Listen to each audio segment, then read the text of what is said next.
clássico mito de garagem Vale do Silício, né? A gente sempre imagina placas de circuito, computadores, aquela galera virando noites a fio para criar o próximo avanço tecnológico.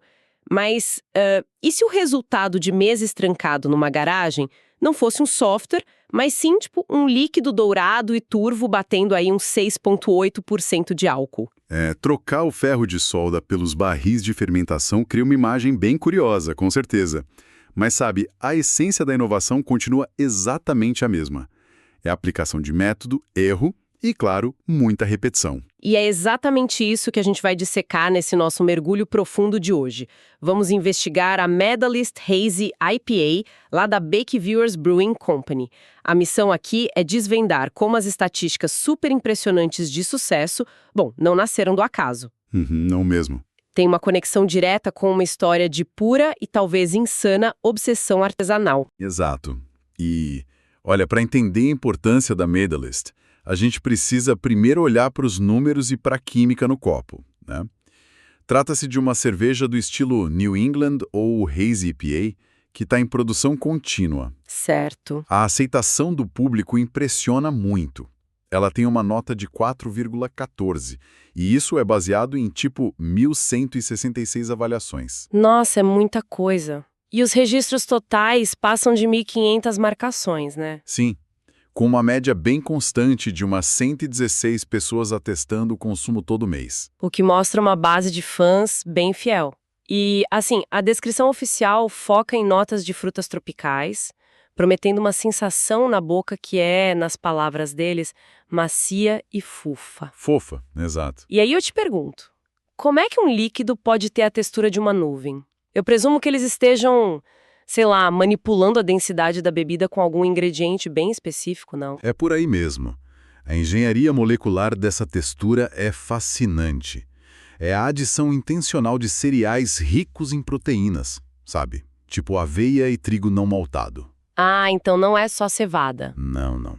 Essa mistura, combinada com técnicas de adição de lúpulo, cria uma reação física real ali dentro. As proteínas da aveia e do trigo se ligam fisicamente aos polifenóis dos lúpulos. Entendi. E isso faz o quê, exatamente? Bom, em vez de decantarem por fundo do barril, eles formam uma névoa estável no líquido. Isso altera literalmente a densidade física da cerveja, enganando a língua e criando essa tal sensação fofa que eles mencionam. Caramba, o resultado é um verdadeiro paradoxo sensorial, então. Porque, pensa bem, a gente tem uma bebida com um teor alcoólico razoavelmente forte, batendo na casa dos 6,8%. Sim, não é pouca coisa. Mas toda essa engenharia consegue esconder o peso e aquele calor do álcool por trás dessa textura que atua quase como um amortecedor, né? Fica muito fácil esquecer o que se está realmente consumindo. Com certeza. O álcool, na verdade, atua como um excelente solvente para extrair os óleos essenciais do lúpulo.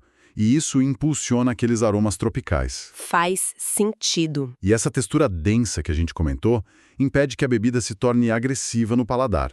Só que, olha, é um equilíbrio dificílimo de alcançar e de manter lote após lote. E alcançar esse equilíbrio químico de forma perfeita não acontece por acaso, né?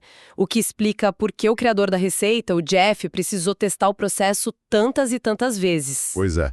A Medalist é a IPA principal da marca, o carro-chefe deles. Sim, e os documentos que a gente analisou apontam que essa receita foi meticulosamente refinada mais de 80 vezes na garagem. Isso antes da cervejaria sequer abrir as portas comercialmente. 80 vezes? Isso representa um volume de experimentação absurdo no cenário da produção artesanal. É muito lote jogado fora, imagino. Demais. Porque fazer uma única brasagem, ou seja, todo aquele processo físico de cozinhar os grãos e extrair os açúcares, leva quase um dia inteiro de trabalho. Fora as longas semanas de fermentação e condicionamento, né? É um período de dedicação massiva a uma única ideia.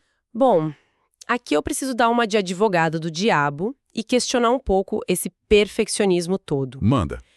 Pensando nessa linha do tempo, será que a 80ª tentativa foi realmente aquele momento mágico de tipo, eureka, é isso? Boa pergunta. Ou será que o criador simplesmente percebeu que precisava parar de mexer na panela para finalmente abrir a empresa e começar a trabalhar de verdade?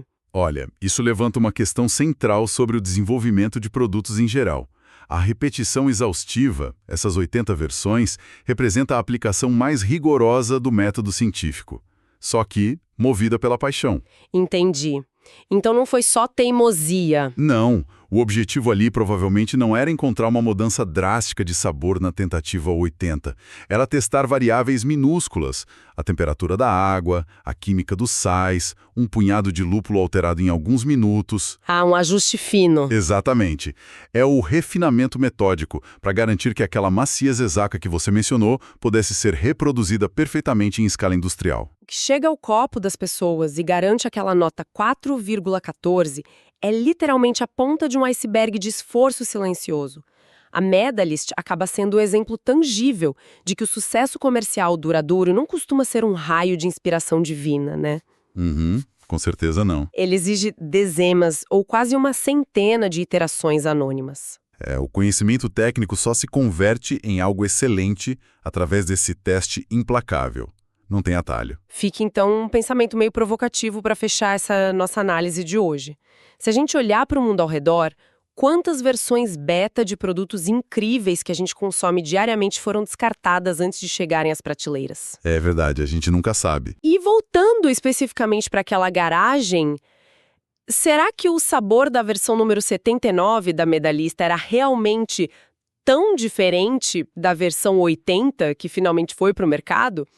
Bom, é o tipo de mistério invisível que torna o brinde final muito mais interessante.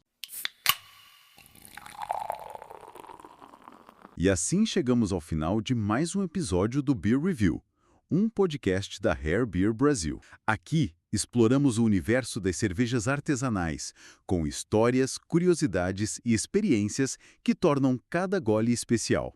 Beer Review, Rare Beer Brasil. Se você curtiu, siga o podcast na sua plataforma preferida para não perder nenhum episódio. Compartilhe com amigos que amam descobrir novos sabores e histórias. Beba menos, mas beba melhor.